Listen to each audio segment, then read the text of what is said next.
Scotch, bourbon, and rye.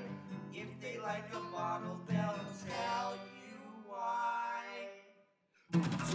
Hey everybody! Welcome to another episode of Trenny and C. I'm Trenny. This is C. Hello. We got the cutter. We have a package to open, presumably with a little sample in it. Let's try this out. You know, everybody knows the rules. Cut away from yourself. Exactly.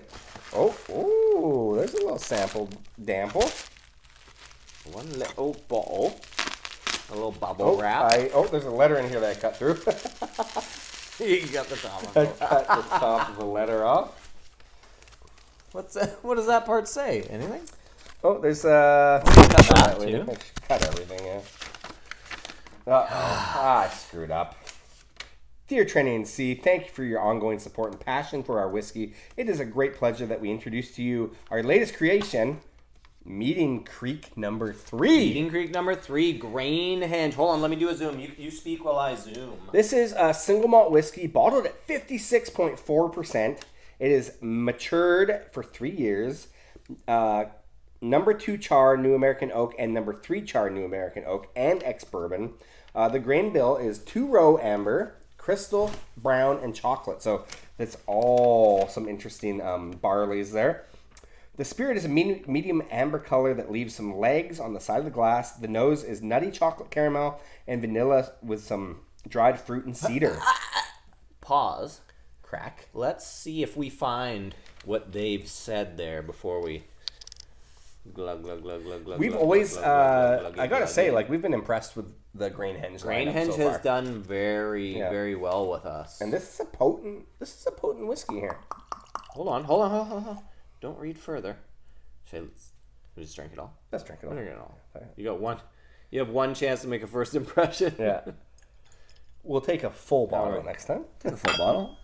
How's that? Yeah, sure. Pretty good? That's fine. More for you? Sure. More for me? More for everyone.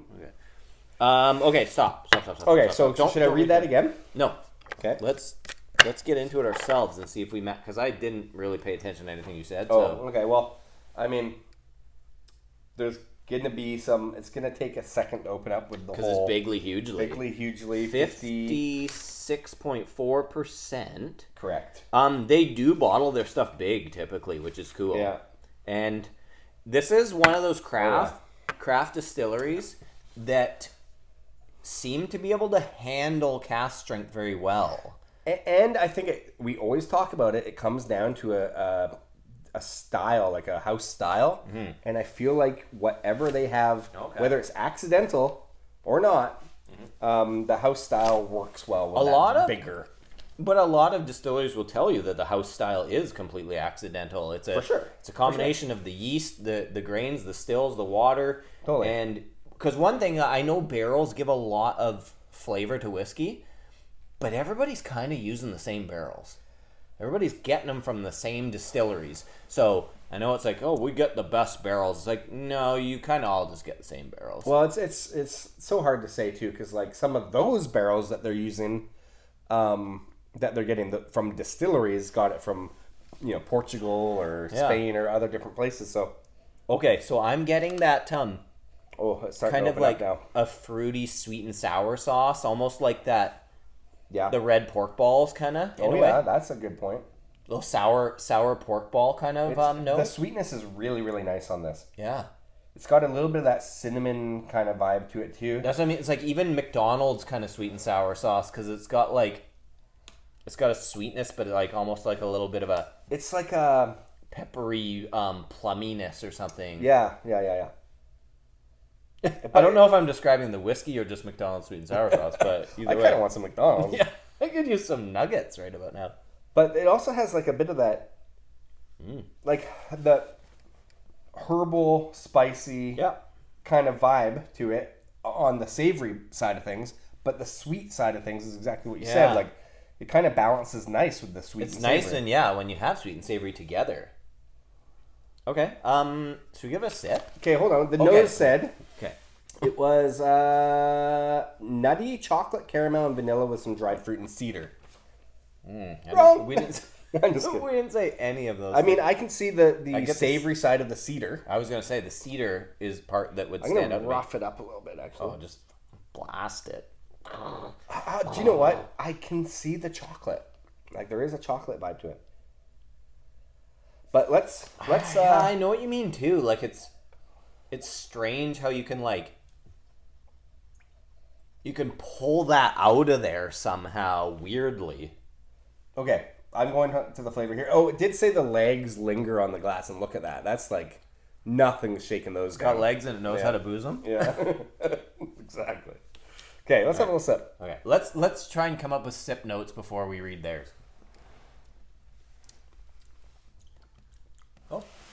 Oh, To me, that's God. more malty and chocolatey. what is that? It's a little coffee grounds. Coffee grounds and like, fucking. It's like a chocolate porter. What's that? Like a beer, like There's a one from a Red Arrow called the Midnight Umber, Yeah, and it tastes like Midnight Umber. dude, especially on the finish. Wow, that's the first thing that hit me. No, that's, you're that's right. What I'm getting the. No, When that's they say chocolate on the nose, I'm getting on the flavor. yes. Oh. It's almost gonna be hard to look past that now. Yeah, like that, but it's very prominent, and that is good. That's like a cozy. This is a cozy whiskey. Malty, beery, chocolatey, coffee. What'd they say for their notes? Okay, let's see. Blah blah blah. Vanilla and barrel notes start on the. Okay, this is still nose. I think. Oh, they're not doing specifically. They're nose just saying notes. the nose is nutty. Blah blah blah. Vanilla and barrel notes. Okay, so start on the they palate. said nutty chocolate caramel vanilla, which you could get all of that off the palate. Less so on the nose. Vanilla and barrel notes start on the palate and are swirled in with fruity and nutty malt character for sure. The malty vibe that finishes with a roasted malt flavors of chocolate and coffee. 100%. Totally. it Okay, is. these guys got the notes right. The alcohol amplifies the roasted notes, totally. Yeah. But the caramel and vanilla sweetness keep it tamed. The one subtle... Yeah, it is shockingly drinkable. Yeah, this one changes subtly as it warms, while a couple of drops of water can bring out a little more raisin and golden sugar in the flavor and aroma and brings forth a light linger of baking spice. They freaking... I think they did good. They did really good with their their notes. I'm not sure how much of it I could drink, though, is the only thing. Is like, it's a big whiskey. There's a lot happening here. It's a big, rich whiskey. It's like, you have a couple. Probably have a couple. But it's not on that crushable scale. Uh-oh. We should have opened this earlier. Oh. We're launching Meeting Creek number 3, and we'd like to invite you to help build the momentum by posting a review on November 7th, 2024. Well, you're going to get it a little bit later. We've been busy. Yeah. We've been busy. Sorry. Sorry. Too bad. We're sorry about that. We just didn't get to it in time, but I personally am already very impressed with this one. Yeah.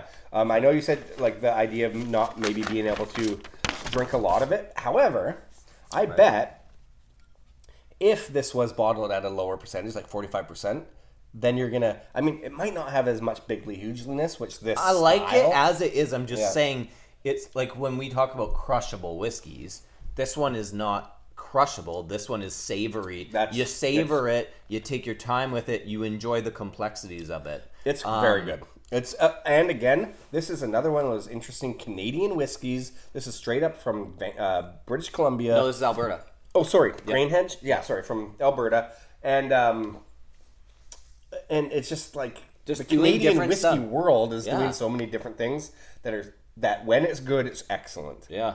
You know. Especially it's only 3 years old. Imagine this Yeah. at like 10 years old. Yeah, this is gonna be good. Insane. Thank you to GrainHenge. And if you see this around post November, give it a try. And also, give us a try. Click like, subscribe, leave a comment. Cheers.